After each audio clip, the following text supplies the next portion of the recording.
मिटले, आता काय याची गरज नाही, त्यामुळे कदाचित वाटलं असत.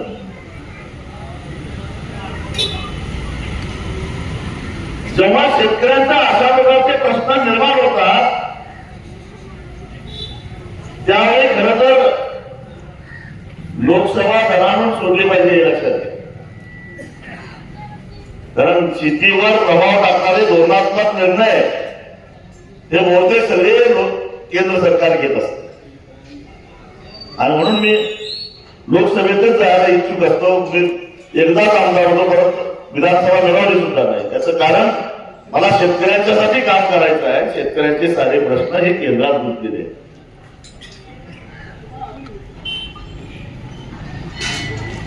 मगाशी प्रभाकरने सांगितलं कांद्याचे भाव का पडले, तर जगाच्या बाजारामध्ये कांद्याला चांगला भाव असताना एखादं शुभ कार्य करायला जात असताना जसं काळं मांजर आडवं जातं आणि आक्षेपण करतं, त्याच पद्धतीनं केंद्र सरकार आडवं आलं. पहिल्यांदा निर्यात शुल्क वाढवली आणि त्यानंतर निर्यात बंदी केली.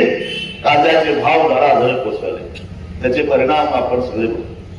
पण याच्या संदर्भामध्ये लोकसभेमध्ये आवाज नाही उठला, हे दुर्दैव आहे. म्हणजे मला वाटतं की कांदा पिकवणारे जवळजवळ 6-7 जिल्हे आहेत, त्यातून 8-9 खासदार निवडून जातात, पण एकालाही महाराष्ट्रात नाही. तसंच कर्नाटकात काही भाग आहे, मध्य प्रदेशमध्ये काही भाग आहे. व कुणाला त्या विषयावर आवाज उठवू वाटला नाही, हे आपलं दुर्दैव आहे. तेच कांद्याचे भाव वाढले, कधीतरी चुकून होतात 25-30 रुपये किलो. त्यावेळी बघा संसद कशी दगावून जाते. म्हणजे खाणारे जे वाढले की संसदेमध्ये दंगा होतो, पण खाण्यासाठी पिकवणाऱ्याच्या विकणाऱ्याचे भाव वाढले तर मात्र संसद सुस्त असते, चूप असते. हे आपलं दुर्दैव. संसदेत वाचवण्यासाठी ज्यांना मताचा अधिकार आहे ते शेतकरी 62% आहेत आणि शेतकरी नसलेले 38% आहेत. परंतु ऋण मात्र त्या 38% असतो. शेतकऱ्या 65% एवढ्या मोठ्या संख्येला असणाऱ्या शेतकऱ्याला कोण कुत्र सुद्धा विचारत नाही. ही आपली वस्ती. आता सुद्धा तुमचा बिबट्या चर्चेत आला तर तुमची लेकरं मारतोय म्हणून नव्हे, तुमच्या शेळ्या मेंढ्या ओढून येतोय म्हणून नव्हे. एकदा कोल्हापुरात, एकदा पुण्यात, अजून 2-3 ठिकाणी शहरात बिबट्या शिरला म्हणून बिबट्या चर्चेत आला, हे लक्षात घ्या. तुमच्यासाठी नव्हे, शहरातल्यांच्यासाठी. अरे खेड्यात सुद्धा माणसं जातात. या माणसाने जर पिकवायचंच नाही ठरवलं तर जगात तुम्हाला भीक मागायला सुद्धा जागा राहणार नाही. एवढी मोठी संख्या आहे जगतीची. भीक सुद्धा कोण देणार नाही. अहो, जगातली 1/पंचमांश लोकसंख्या या देशात आहे आणि म्हणजे जगातल्या 1/पंचमांश जनतेला पोटाला घालायचं काम आपला भारतातला शेतकरी करतोय. आणि तरी सुद्धा तो कर्जबाजारी होऊन आत्महत्या करायला लागलेला आहे. किडामुंगीसारखं मरायला लागलेला आहे. कुणालाही त्याचं काही देणं घेणं पडलं नाही. म्हणजे अहमदाबादला एक विमान पडलं, त्या विमानात मरणाऱ्यांना 5-5 कोटी रुपये दिले आणि शेती परवडत नाही म्हणून आत्महत्या करणाऱ्याला 2 लाख रुपये देतात. ही आपली किंमत, ही आपली लायकी.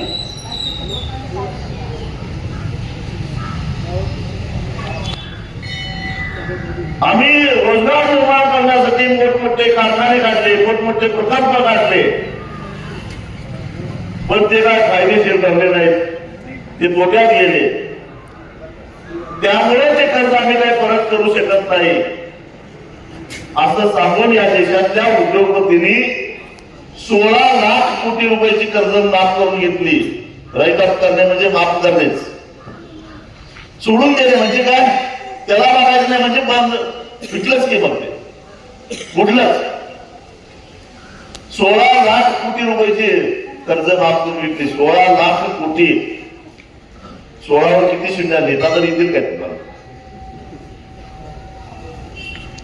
तेवढी कर्ज ज्या उद्योगपतींची संख्या 1000 पेक्षाही जी कमी आहे अशा लोकांनी 16 लाख कोटी रुपयाची कर्ज माफ करून घेतली. आपण एकटे दुकटे काय करू शकत, कारण आपण सामान्य माणसं आहोत, गरीब माणसं आहोत, दुबळी माणसं आहोत.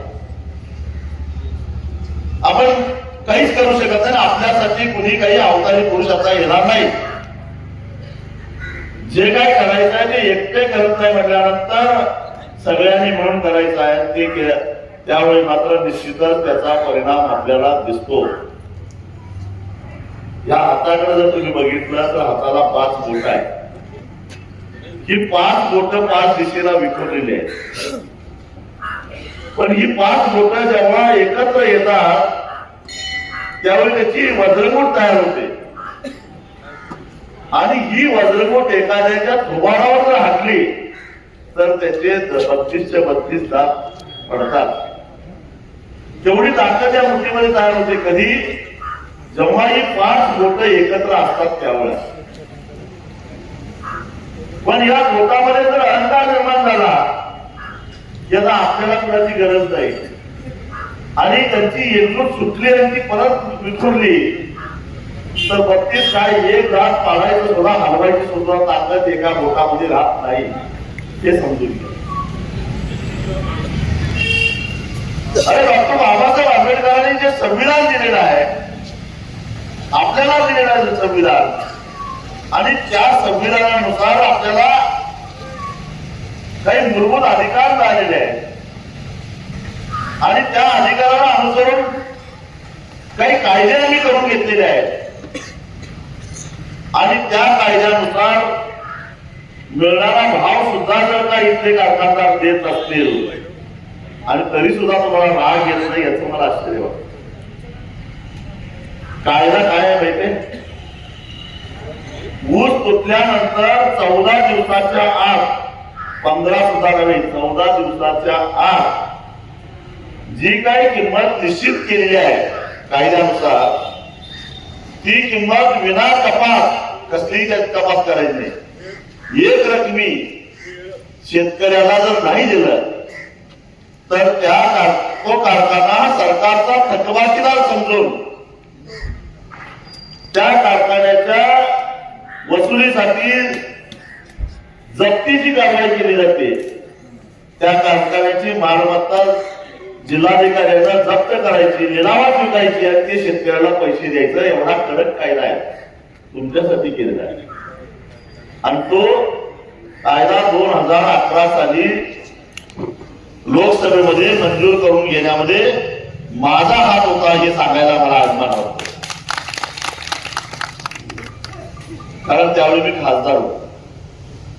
तेव्हाही सहजासहजी मंजूर झाला नव्हता. त्यासाठी आम्हाला इतर ऊस पट्ट्यातून येणाऱ्या खासदारांच्या मदतीनं 4 दिवस लोकसभेचं कामकाज बंद पाडावं लागलं. त्यावेळी तो कुठं कायदा झाला आणि त्यावेळी जनमानसाच्या तक्रारीची दखल घेणारा डॉक्टर मनमोहन सिंगांच्या सारखा एक संवेदनशील पंतप्रधान या देशाला होते. त्यामुळे त्यांनी आमचं समजावून घेतलं, ऐकून घेतलं आणि आम्हाला आवश्यक असणाऱ्या त्या दुरुस्त्या त्यांनी मान्य केल्या आणि तो कायदा झाला. त्यामुळे तुम्हाला ही FRP मिळते आणि ती फक्त उसालाच मिळते, लक्षात ठेवा. सोयाबीनलाही सरकारनं हमी, FRP म्हणजे हमीभाव, सोयाबीनलाही हमीभाव सरकारनं जाहीर केला की 5,328, पण मिळाला कुठं? 4,000 3,500 सोयाबीन आपण विकलं. सोयाबीनलाही तो हमीभावाचा कायदा पाहिजे होता पण तो अजून झालेला नाही, लक्षात ठेवा. म्हणजे अख्ख्या देशामध्ये केवळ आणि केवळ एकाच पिकाला अशा प्रकारचं संरक्षण देणारा कायदा आहे उसाला, आणि तो करणारा, कायदा करणारा माणूस तुमच्या पुढे उभा आहे, एवढंच मी तुम्हाला सांगतो, बाकीचं काही नाही. आता माझी लढाई आहे की सगळ्याच प्रकारच्या पिकाला अशा प्रकारचं संरक्षण देणारा कायदा तयार झाला पाहिजे. अशा प्रकारचा एक ड्राफ्ट मी लोकसभेमध्ये 2018 साली मांडला होता, पण दुर्दैवानं त्याच्यावर चर्चा सुरू होण्यापूर्वीच माझी मुदत संपली आणि त्याच्यानंतर 19ला आणि 24ला आम्ही परत जाऊ शकलो नाही, त्यामुळे ती तिथंच राहिलं. कारण आमच्याही भागातल्या शेतकऱ्यांना वाटलं आता आपली काय गाळप क्षमता किती आहे?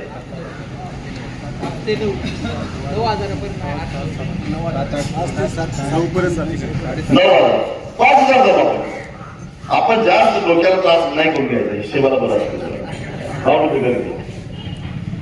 5,000 टन ऊस काढतो याचा अर्थ एका टनाला 20 किलो साखर चोरली. 5,000 टनाला किती किलो साखर चोरली? मग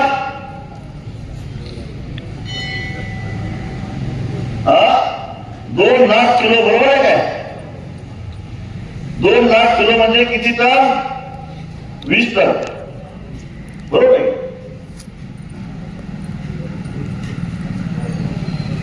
लागतो का हिशोब?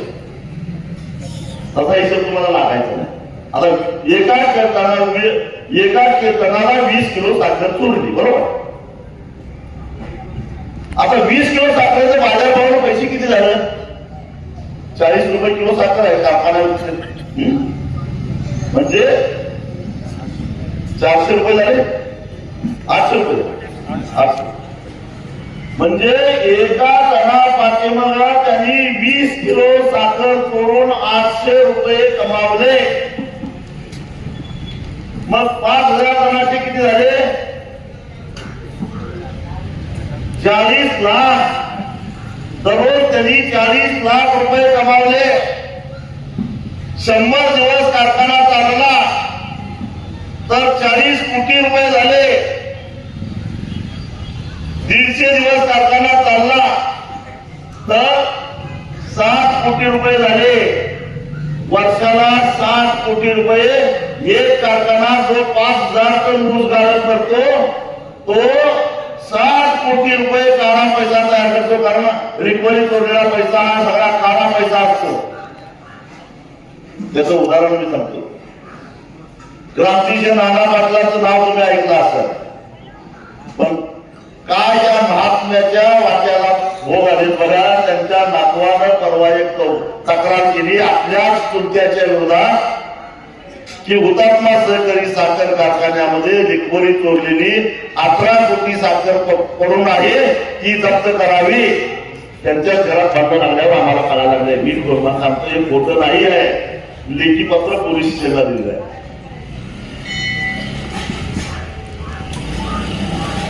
आणि तुम्हाला जर का खात्री करून घ्यायची असेल तर अचानक एक दिवस रस्त्यावरून जाणारा साखरेचा ट्रक काढला. त्या ड्रायव्हरला विचारा पावत्या, जर तो खरोखरच विकलेला रेखांना म्हणून असलेली साखर असेल तर त्याच्याकडे पावती असेल. विशेषतः रात्रीच्या वेळी अशा प्रकारची ही साखर बाहेर काढली जाते कारखान्यात रिकव्हरी करून, त्याच्यावर पावती नसते. मी एकदा असंच आंदोलन केलं आणि आमचं आंदोलन काय होतं, जोपर्यंत आमच्या ऊसाचे पैसे मिळत नाहीत तोपर्यंत साखरेचे ट्रक आम्ही सोडणार नाही. आणि 10-12 साखरेचे ट्रक आम्ही अडवले, टायरी कोट्या साखर रस्त्यावर टाकली. आता एवढं सगळं काम केलंय म्हटल्यावर आमच्या विरोधात तक्रार व्हायला पाहिजे का नको? पोलीस स्टेशनला गुन्हा दाखल व्हायला पाहिजे का नको? पुन्हा आम्हीच म्हणतो आमच्यावर गुन्हा दाखल करायची नको. कशाला मिटव्या कारखानदार म्हणाले, कारण ते सांगू शकत नव्हते ही साखर कुठली आहे. आलं का ध्यानात तुमच्या? ते सांगू शकत नव्हते की ही साखर कुठली आहे. त्यामुळे त्याने आमच्या विरोधात एवढं नासधूस करून सुद्धा तक्रार केली नाही. म्हणून आम्हीच म्हणतोय आमच्या विरोधात तक्रार करा. आलं का ध्यानात? साखर कारखान्यामध्ये काळा पैसा कसा तयार होतो याचं हे उत्तम उदाहरण. आणि हाच पैसा राजकारणामध्ये वापरला जातो. हाच पैसा निवडणुकीमध्ये बाहेर येतो. यातलेच मताला 2,000-5,000 रुपये तुमच्याकडे येतात आणि त्याचं तुम्हाला जास्त समाधान वाटतं. तुम्हाला प्रभाकर बांधणं तुम्हाला 200-300 रुपये वाढवून दिल्याचं मत नाही. कारण आपण ते जिल्हाबद्दल राहणार हा नाही. हा त्यावेळी प्रभाकर महाराज किती पैसे देणार? आणि त्यांना आधीच टनाला 300 रुपये देण्यात येणार बाजूला. ज्याचा 100 टन ऊस केला असेल त्याला 30,000 रुपये आधीच घरा झाल्या. पण तो नाही त्याच्यावर विचार करणार. समोरचा मताला 2,000 रुपये दिला की प्रभाकरचा काय उपयोग नाही, याचा काय हायची हवा नाही असं तुम्ही बोलणार. आणि तो माणूस बिचारा वर्षाला अशा प्रकारे मिळवून देतो. एक लक्षात घ्या, गेल्या वर्षी साखरेची किंमत एवढीच होती, इथेनॉलचा दर हाच होता, स्पिरिट अल्कोहलचा दर हाच होता. मग गेल्या वर्षी आपल्याला किती पैसे मिळाले आणि या वर्षी किती पैसे मिळाले? तर शेवटी साखर कारखाने दर कुठला देते? त्याच्या उसापासून तयार झालेले जे उत्पादक आहेत, मुख्य पदार्थ साखर आहे, ती विकून आलेल्या पैशातून उसाचा दर मिळतो. मग साखरेचे दर वाढले नाहीत, इथेनॉलचे दर खरेदीचे दर वाढले नाहीत, स्पिरिट अल्कोहोल वाढलं नाही. मग गेल्या वर्षापेक्षा या वर्षी उसाचा दर कसा वाढला? म्हणजे स्वाभिमानीमुळे वाढला. आणि स्वाभिमानीचं काम कोण करतात? तर प्रभाकर बांधव या ठिकाणी करतात, त्यांचे सहकार्य करतात, त्यांच्यामुळे वाढला, त्यांच्यामुळे आपल्या घरात पैसा आला. आणि त्याच्या बदल्यामध्ये बिचारा एक मत मागतोय जिल्हा परिषदला, द्या मला. पण त्यामुळे काय त्याला तुम्ही जिल्हा परिषद सदस्य केला तर ते काय वाटा मागणार आहे? राजमार्ग मागणार आहे? काय करेल? शेतकरी चळवळीची ताकद अजून वाढेल. वक्तृत्व आहे बाबा, काशी मी ऐकलं वाचन. खणखणीच्या आवाजामध्ये अजित पवार असो, देवेंद्र फडणवीस असो, एकनाथ शिंदे असो किंवा नरेंद्र मोदी असो, त्यांच्या समोर उभा राहून नजर देऊन शेतकऱ्यांचे प्रश्न मांडण्याची ऐकत आहे तरी या माणसामध्ये. मग त्याच्याबद्दल काय करायचं? आपण काय करायचं आहे? एक मत द्यायचं आहे. घ्या पैसे कोणाकडनं घ्यायचं ते घ्या, त्या चोराला तर कशाला सोडताय, पण मत या माणसाला द्या, एवढंच माझं सांगणं आहे.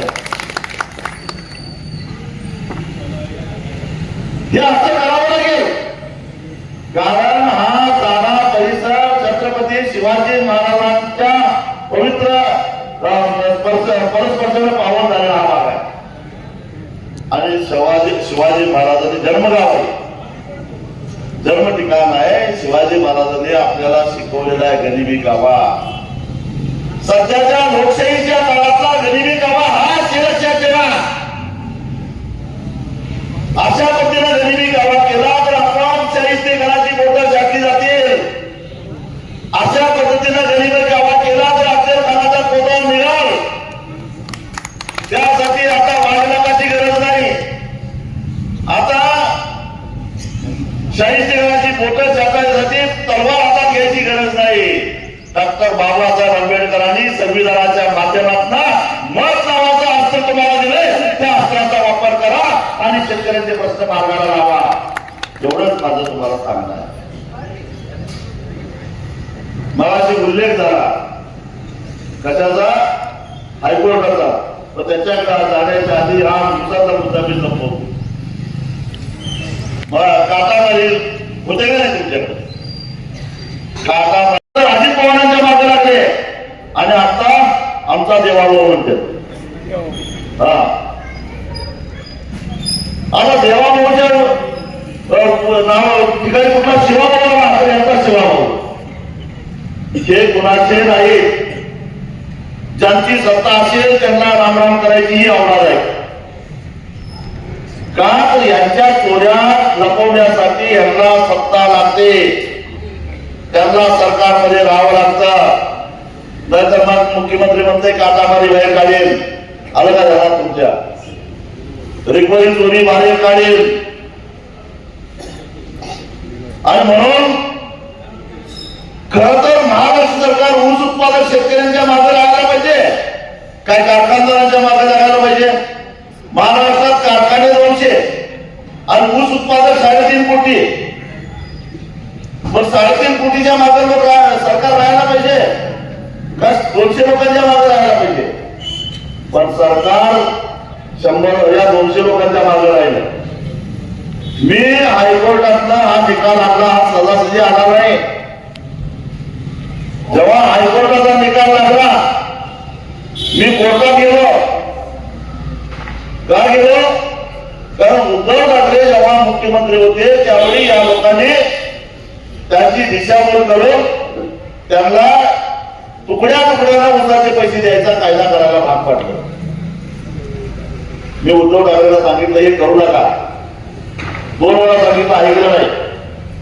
एकदा मी महापुराच्या चर्चेसाठी म्हणून त्या उद्धव ठाकरेंच्यावर चर्चा करायला गेलो होतो. तुम्हाला आठवत असेल मी एक जलसमाधीचं आंदोलन केलं होतं कोल्हापूरला. त्यावेळी पाऊस मोठा पडला माऊलीसला, महापुराला होतो. आणि मग चर्चेला आमच्या शिष्टमंडळाला मुख्यमंत्र्यांनी बोलवलं होतं. ती बैठक संपता मी म्हटलं हे कुणाचं झालं, साखरेचं काय, उसाचं काय, तुम्ही हा जो काही कायदा केला तो चुकीचा आहे. त्या बैठकीमध्ये एका बाजूला काँग्रेसचे गटनेते बाळासाहेब थोरात बसलेले होते, ते महसूल मंत्री होते, आणि राष्ट्रवादीचे गटनेते अजित पवार ते उपमुख्यमंत्री होते, तेव्हा दुसऱ्या बाजूला बसले होते, मध्ये उद्धव ठाकरे बसले होते. मी म्हटलं या 2 चोरांमुळे तुम्ही त्यांचा ऐकून तुम्ही काय कायदा केला हे चुकीचं केलाय. मी तुम्हाला सांगतो अक्षरशः उद्धव ठाकरेंनी मला असे हात जोडले आणि म्हटले मी तुमच्या मोठ्या लोकांच्या मध्ये पडत नाही. आता ही 2 मोठी माणसं, मी तुमच्या मोठ्या माणसात पडत नाही, तुमचं तुम्ही करा. म्हटलं हे थोडा घरचा ऐकताय काय त्याच्यात पोटात ऐकलं नाही. मी म्हटलं मी कोर्टात जाणार, सरकारला गुडघा टेकायला लावणार, सरकारचा पराभव करणार, तरी ऐकलं नाही. मी कोर्टात गेलो. कोर्टात गेलो तर कोर्टात काय लगेच न्याय मिळतोय? कोर्टात लगेच न्याय मिळत नव्हता. 2022 ला मी कोर्टात गेलो, तारीख पे तारीख चालू झालं. काय अर्जन्सी आहे बघू नंतर सवडीला. असं एक तर त्या कोर्टाला काय कळत नाही, भूस म्हणजे काय, एफआरपी म्हणजे काय, ही सगळी भानगड काय कळत नाही. ते वाचायचं न्यायाधीश आणि पुढची तारीख द्यायची. एक कोर्ट झालं, बरं 3-4 महिन्यात त्याची बदली होती, दुसरं आलं, तिसरं आलं, 4थं आलं. आमची तारीख पे तारीख, काय नाही, सुनावणीच नाही. आणि आमच्या वकिलांना जर कुरकुर केली की ह्या काय अर्जन्सी आहे बघू नंतर असं म्हणायचं. त्याला म्हटलं कोर्टाला काय अर्जन्सी कळत नाही, शेतकऱ्याला तुकड्या तुकड्याला पैसे मिळते त्याच्यात मला आधार राहा. आता म्हटलं हे कोर्ट जर सुनावणीच घेणार नसते तर काय करावं लागेल? मी सुप्रीम कोर्टाला एक खरमरीत पत्र दिलं की राज्य सरकारला अधिकार नसताना केंद्र सरकारच्या अधिकारामध्ये हस्तक्षेप करत कायद्यात दुरुस्ती केलेली आहे, आणि त्यामुळे महाराष्ट्रातल्या ऊस उत्पादक शेतकऱ्यांना तुकड्या तुकड्याने ऊसाचा पैसा मिळाला लागला आहे. जो कायदेशीररित्या ऊस तुटल्यानंतर 14 दिवसाच्या त्याला मिळणं त्याचा कायदा घटनादत्त अधिकार आहे. त्या अधिकाराचं कुठेतरी उल्लंघन व्हायला लागलेलं आहे. आणि न्यायाधीशांच्या हे निदर्शनास आणलेलं असताना आपले न्यायाधीश ह्यात काय अर्जन्सी आहे असं म्हणून सातत्यानं तारीख देत आहेत. 3 वर्ष झाले माझ्या केसची सुनावणी होत नाही. तेव्हा ही अर्जन्सी काय आहे हे आपल्या मेहरबान न्यायाधीशांच्या लक्षात यावं, यासाठी मेहरबान सुप्रीम कोर्टाला माझी कळकळीची हात जोडून नम्र विनंती आहे की या देशामध्ये जेवढे जेवढे म्हणून न्यायाधीश आहेत, तालुका कोर्टातले, जिल्हा कोर्टातले, हायकोर्टातले, सुप्रीम कोर्टातले, त्या सगळ्या न्यायाधीशांना तुकड्या तुकड्यानं पगार देण्यात यावा. मग अर्जन्सी कळत देणार. 1 तुकडा 1 तारखेला, 1 तुकडा 18 तारखेला, 1 तुकडा 21 तारखेला, असं 3 तुकड्यामध्ये न्यायाधीशांचे पगार व्हावे, धोरणात्मक निर्णय व्हावा, मेहरबान करावे एवढं मी पत्र सुप्रीम कोर्टाला लिहिलं. सुप्रीम कोर्टाला आला राग, त्यांनी ते खाली पाठवलं. मग हायकोर्टाचा मला रजिस्टरचा एक दिवस फोन आला. त्यांनी मला विचारलं राजू शेट्टी तुम्हीच काय? मी म्हटलं होय मीच. तुम्ही सुप्रीम कोर्टाला पत्र लिहिलंय काय? मी म्हटलं होय लिहिलंय. मग दरबारच्या सुरामध्ये ते रजिस्टर म्हटले तुम्ही कुणाला पत्र लिहिलंय हे तुम्हाला माहिती आहे काय? मी म्हटलं तुम्ही कुणाला फोन केला हे तुम्हाला माहिती आहे का? मी ते म्हटलं राजू शेट्टीला फोन केलाय. होय म्हटलं मीच राजू शेट्टी आहे, पण मी काही चुकीचं केलेलं नाही, त्याचे परिणाम काय होतील याचा विचार केलाय का असं म्हटले. मी म्हटलं सुप्रीम कोर्ट म्हणजे काय ब्रह्मदेव नाही, कायद्याचा बाप नाही, आणि कायद्याचा बापच काढायचा असेल तर रजिस्टर साहेब कायद्याचा बाप कधी कधी मीच होतो हे लक्षात घ्या म्हटलं. कारण बाबासाहेबांनी जे संविधान दिलेलं आहे त्या संविधानानुसार कायदेमंडळ कशाला म्हणतो, राज्यातल्या आमदारांचं जे विधिमंडळ असतं, विधी म्हणजे कायदा, कायदेमंडळ म्हणजे ते राज्याचं कायदेमंडळ, म्हणजे राज्यासाठी कायदा करायचा अधिकार आपण निवडून दिलेल्या आमदाराला असतो. देशाची संसद म्हणजे कायदेमंडळ, देशाच्या संसदेमध्ये झालेले कायदे म्हणजे ते कायदेमंडळ असतात. असे कायदे कुणी करतात, आपण मत देऊन निवडून दिलेले खासदार करतात. त्यामुळे त्या अर्थानं राज्याच्या कायदेमंडळामध्ये 5 वर्ष आणि देशाच्या कायदेमंडळामध्ये 10 वर्ष काम केलेला कायदेमंडळाचा मी सदस्य आहे, म्हणजे कायद्याचा बाप मी आहे, तुम्ही नाही, हे लक्षात घ्या असं सांगितलं जाणार नाही. कोर्ट कायद्याचा बाप नाही. कोर्टाचं काम काय, आम्ही केलेल्या कायद्याचा अर्थ लावणं, कायदा करणं हे कोर्टाचं काम आहे. आम्ही केलेल्या कायद्याचा अर्थ लावून त्याची अंमलबजावणी करणं हे कोर्टाचं काम आहे. त्या अर्थानं कायद्याचा बाप कोण, मी. मला काय तुम्ही सांगताय म्हटलं, करा माझ्यावर गुन्हा दाखल म्हटलं, अवमान याचिका दाखल करा, पण एवढ्यावर मी थांबणार नाही, माफी तर मागणार नाही. पण हायकोर्टासमोर हजारो शेतकऱ्यांना घेऊन उपोषणला बसणार आहे, माझ्या केसचा निकाल लागत नाही तोपर्यंत, असं म्हटल्यावरती गडबडलं. ते रजिस्टर मला म्हणाला वाकड्यात जाऊ नका, आपण समजुतीला जाऊया.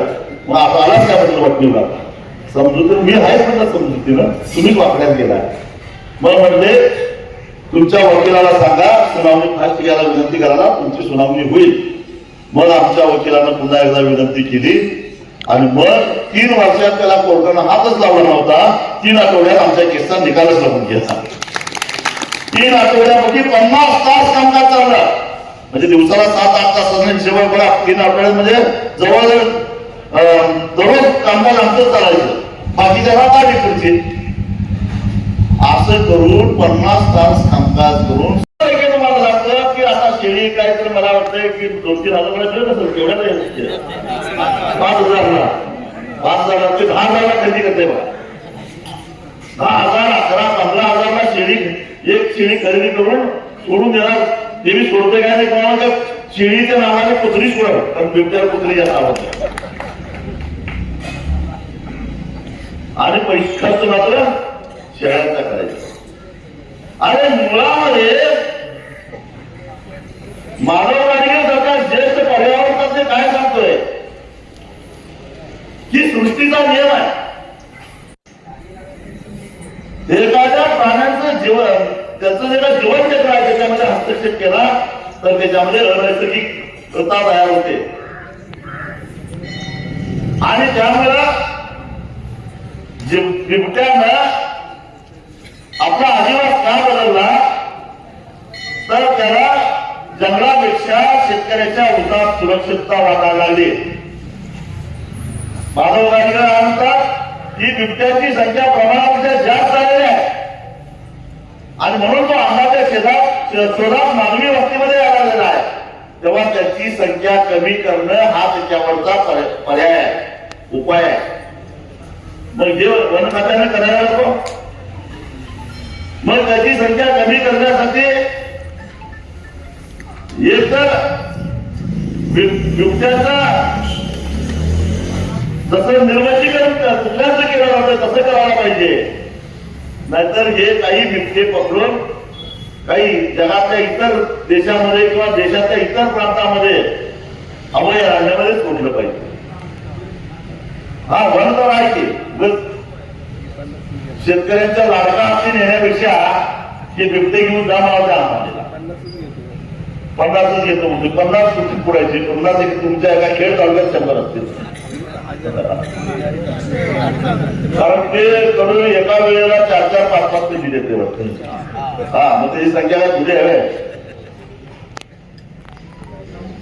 नाहीतर दुसरं काय, हे सगळे उत्सव लावायचे बिबटे जंगलात आणि जंगलाला घालायचं कुंपण, म्हणजे आपण सुरक्षित नाही काय. असं कुंपण झाला की त्यातून बिबट्या आणि वन्य प्राणी काही बिबट्याच काय, डुकरांचाही त्रास आहे, सगळ्या वन्य प्राण्यांचा त्रास आहे. प्रदेश बनवला की वन्य प्राण्यांचा त्रास बनवतो. आमच्याकडे हत्ती आहे कोल्हापूरला, गवे आहे, इकडे गवे नाहीत कधी मला. आमच्याकडे गवे आणि हत्ती यांचा वनवास आहे. काही भागामध्ये मोरांचा त्रास आहे, काही भागामध्ये हरणांचा त्रास आहे. रानडुकरं तर आहेतच आहेत. पूर्वी रानडुकराला मारायला परवानगी होती, आता ती बंद करून टाकलेली आहे. तुमचं पर्यावरण शाबूत ठेवा, आमचं काय म्हणणं नाही. पर्यावरणाचं संरक्षण झालं पाहिजे, परंतु या सृष्टीतलावर सगळ्यात प्रायोरिटी कशात दिली पाहिजे म्हणजे माणसाला. आणि तुमची जनावर आमच्या हाती द्यायला लागले. आमचा माणूस तुमच्या शेतात नाही गेला, तुमच्या जंगलात नाही गेला, तुम्ही एवढेच देत नाही. कारण माणूस तिकडे आला तर जंगलात काय काय भानगडी करतात ते माणसाला कळत, म्हणून गावकऱ्यांना ते जंगलात येऊनच देत नाही. पण तुमची जनावरं आमच्या शेतात यायला कसं काय तुम्हाला माहिती आहे काय? आपली एखादे जनावर, आपली म्हैस, आपली गाय चुकून जर का अभयारण्यामध्ये गेली तर लगेच त्याला मारून टाकतात. भय झाले का तुम्हाला? येऊन देत नाहीत, जवळ खायला सुद्धा येऊन देत नाही रिकाम्या शेतात. तुमच्यावर तो प्रश्न आहे का नाही माहित नाही, पण आमच्याकडे कोल्हापूरला आहे. वन खात्याचे लोक येऊन अक्षरशः दररोज हाणामाऱ्या होतात. वन अभयारण्याच्या शेजारच्या गावातले लोक आपले हे गुराख्यांच्या आणि यांच्या त्या वन खात्याच्या लोकांनी फार नियम कडक आहे. म्हणजे तुम्हाला आमची जनावर चालत नाहीत का? तर त्यांचं म्हणणं असं आहे की तुमची पाळीव जनावरं आमच्या जंगलात आली तर व्हायरस होईल आणि आमची जंगलातली जनावरं मरतील, असं म्हणणं आहे. म्हणून ते येऊ देत नाही. मग तुमचा बिबट्या आमच्या शेतात आल्यावर आमच्याकडे व्हायरस येत नाही. हे गणेश नाईकाला विचारलं पाहिजे. मला असं वाटतंय आपल्याकडे आपण गुमान एक 5-6 बिबटे पकडूया पिंजऱ्यात. काय मी सांगतो ते आयडिया पटते का बघा. पिंजरा आणून देतो तुम्हाला आणि काहीतरी एक निमित्त करतो. मी गणेश नाईकाला बोलवतो इकडे कार्यक्रमाला काय, आणि त्या सगळ्यात बिबट्या सोडून टाकतो. गणेश नाईकाची अवस्था जंगल म्हटल्याचे काय होते बघू आपण, नाही काय? जंगल 2-3 पिंजऱ्याचा दरवाजा उघडायचा सोडून द्यायचा बिबट्या. त्याशिवाय मला माणूस कशा अवस्थेमध्ये या बिबट्याच्या सहवासात राहायला लागलेला आहे हे कळणार नाही. मंत्रालयात बसून शांतपणाचं सल्ला देणं फार सोपं आहे. बटाट्यासाठी मला वाटतं की एकदा आपण घेतला बटाटा, त्याच्यानंतर काही दर वाढले नाही थोडेफार, पण तुम्ही काही केलं नाही त्याच्यानंतर पुढे. नुसतं ह्या कानाला ऐकायचं, त्या कानाला सोडून द्यायचं.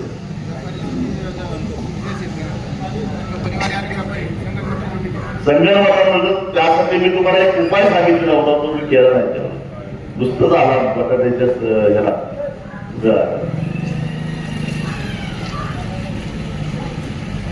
एक लक्षात घ्या की मूठभर व्यापारी एकत्र येतात, संगणकाला ते भाव वाढतात. तर ढीगभर शेतकऱ्यांनी एकत्रित येऊन या बटाट्याच्या व्यापाऱ्याला त्याच्यावर प्रक्रिया करणाऱ्या कारखानदारांना वापरायचं का अवघड आहे का? मी तुम्हाला सांगतो, सांगली, कोल्हापूर आणि सातारा अशा या कोपऱ्याच्या एकूण 65 साखर कारखान्यांना कमीत कमी 3500 रुपये आणि जास्तीत जास्त 3634 रुपये, 3653 रुपये इतका भाव द्यायला भाग करून मग मी तुमच्याकडे आलेलो आहे, लक्षात ठेवा. किती 65 साखर कारखाने, कमीत कमी 3500, जास्तीत जास्त 3653 या रेंजमध्ये सगळे कारखाने आणले. एक रकमी आता सगळ्यांची बिलं जमा झालेली आहे शेतकऱ्यांच्या खात्यावर. साधारणपणे त्या कोपऱ्यामध्ये 65 साखर कारखाने जे आहेत ते जवळजवळ 4.5 कोटी टन ऊसाचं गाळप करतात. म्हणजे 4.5 कोटी टन ऊसाला मी कमीत कमी 3500, जास्तीत जास्त 3653 रुपये एवढा भाव पहिली उचल द्यायला भाग पडलं. किती माणसं, कारखानदार किती, 65, ऊस किती, 4.5 कोटी टन, शेतकरी किती, ती 2.5 जिल्ह्यातले, कोल्हापूर, सांगली आणि सातारा अर्धा. म्हणजे काही लाखात शेतकरी आहे की नाही, शेतकऱ्यांची संख्या काही लाखात असणार का नाही.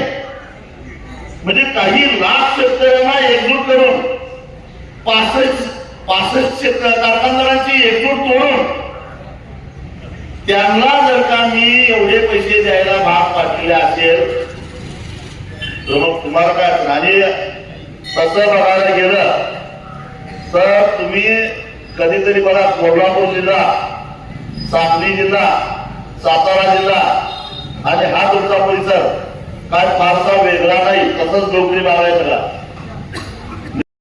आणि या निकालाच्या विरोधामध्ये हे देवेंद्र फडणवीस सुप्रीम कोर्टामध्ये अपील केलेलं आहे. पण 5-10 सुनावण्या झाल्या आतापर्यंत सुप्रीम कोर्टात.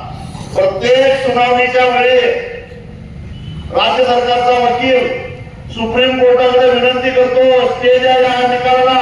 सुप्रीम कोर्ट देत नाही, त्यांना स्थगिती देत नाही. हायकोर्टाच्या निकालाला स्थगिती देत नाही, फक्त केस दाखल करून घेतली आहे. अशी परिस्थिती आहे. तेव्हा कायदा तुमच्या मागे एवढा भक्कमपणाला उभा असताना सुद्धा तुम्ही घाबरायचं काही कारण नाही. फक्त त्या कायद्याचा भाग दाखवण्यासाठी तुम्हाला डोकी एकत्रित करावी लागतील. लोकशाहीमध्ये तुमच्या डोक्यात काय आहे त्यापेक्षा तुमच्या बाबतीतला डोकी किती आहे त्याला जास्त महत्व आहे. तुम्ही डोक्यांची संख्या वाढवा, न्याय आपोआप तुम्हाला भेटतं, हे लक्षात घ्या. आणि याचं उदाहरण मी तुम्हाला सांगतो शेवटचं. सुप्रीम कोर्टाला आमचा हत्ती त्या अंबानीला द्या म्हणून आदेश दिला होता. खरं तर हायकोर्टाच्या निकालाच्या विरोधात आम्ही सुप्रीम कोर्टामध्ये गेलो होतो आणि त्या सुप्रीम कोर्टामध्ये सुनावणी झाली. अर्ध्या मिनिटात 30 सेकंदात आमचं फेटाळलं आणि सुप्रीम कोर्टाने काय सांगितलं, कोल्हापूरच्या एसपीना कडक आदेश दिला, प्रचंड पाऊस बंदा घ्या, स्ट्रायकिंग फोर्स घ्या आणि पोलीस बंदोबस्तामध्ये तो हत्ती तिकडे गुजरातला पाठवा, असा आदेश दिला सुप्रीम कोर्टानं. आम्ही म्हटलं ठीक आहे, त्या अंबानीला मस्ती आल्या म्हटलं आणि पैशाच्या भरावाजवळ कोर्टाला वापरतोय, सरकारला वापरतोय, पण जनतेला नाही वापरू शकत. जनता जनावर नाही म्हटलं. आम्ही काय केलं, आम्ही म्हटलं या अंबानीचा धंदा त्याचा उद्ध्वस्त करून टाकायचा आणि मग आम्ही याचा निषेध म्हणून जिओ कार्डाच्या विरोधात बहिष्काराची मोहीम सुरू केली. ज्याला ज्याला न्यायालय अंबानीच्या हातातलं भावना झालं असं वाटतं, ज्याला ज्याला राज्य सरकार, केंद्र सरकार अंबानीच्या हातातलं भावना झालं असं वाटतंय, त्यांनी याचा निषेध करण्यासाठी म्हणून आपल्या मोबाईलचं जिओचं कार्ड असेल तर ते बंद करून टाका, पोर्ट करून टाका, अशी मोहीम चालू केली. आणि अवघ्या 8 दिवसामध्ये 3 लाख लोकांनी कार्ड बंद केली. 8 दिवसामध्ये 3 लाख लोकांनी आपली कार्ड बंद केली. गावोगावी असे हे लागल्या, कॅम्प लागले कार्ड बंद करायला. त्याचा परिणाम झाला आणि मग आम्ही एक मोर्चा काढला. 45 किलोमीटरची लॉंग मार्च काढला, पहाटे 5 वाजल्यापासून संध्याकाळी 5 वाजेपर्यंत. जवळपास 2.5 लाख लोक चालायला होते. ती संख्या बघितली, महाराष्ट्राचे मुख्यमंत्री खळबळून जागे झाले आणि त्यांनी तातडीची बैठक बोलवली आणि सांगितलं की आपण पुनर्विचार याचिका सुप्रीम कोर्टामध्ये करू. आणि सुप्रीम कोर्टाच्या कानात काय सांगितलं मला माहित नाही. जे कोर्ट अर्धा मिनिट सुद्धा आमचा ऐकायला तयार नव्हतं, तेच न्यायाधीश 15 मिनिटं राज्य सरकारच्या वकिलाचं ऐकून घेतलं आणि हत्ती पळून द्या म्हणून सांगितलं. याला म्हणतात जनतेची ताकद. याला म्हणतात सुप्रीम कोर्टाला सुद्धा आपला निर्णय बदलायला लावण्या एवढी ताकद डोक्यामध्ये असते. फक्त त्या डोक्यांची संख्या जास्त असली पाहिजे. 4 गाडगी असून चालत नाही, हे लक्षात घ्या. आणि म्हणून ही गाडगी जेव्हा वाढतील, ही डोकी जेव्हा वाढतील, तेव्हा तुमच्या विरोधामध्ये अन्याय करण्याची हिंमत कुणामध्येच होणार नाही. आणि ही डोकी जर का एकत्रित नाही झाली तर कुणी खुलं कावडं सुद्धा येऊन तुमच्यावर अन्याय करून जाईल, तुम्हाला फसवून जाईल. एवढंच सांगतो आणि इथंच थांबतो. धन्यवाद.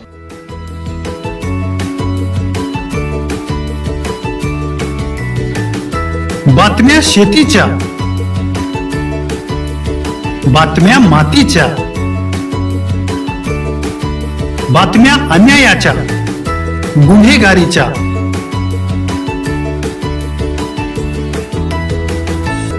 राजकारणाच्या आणि समाजकारणाच्या,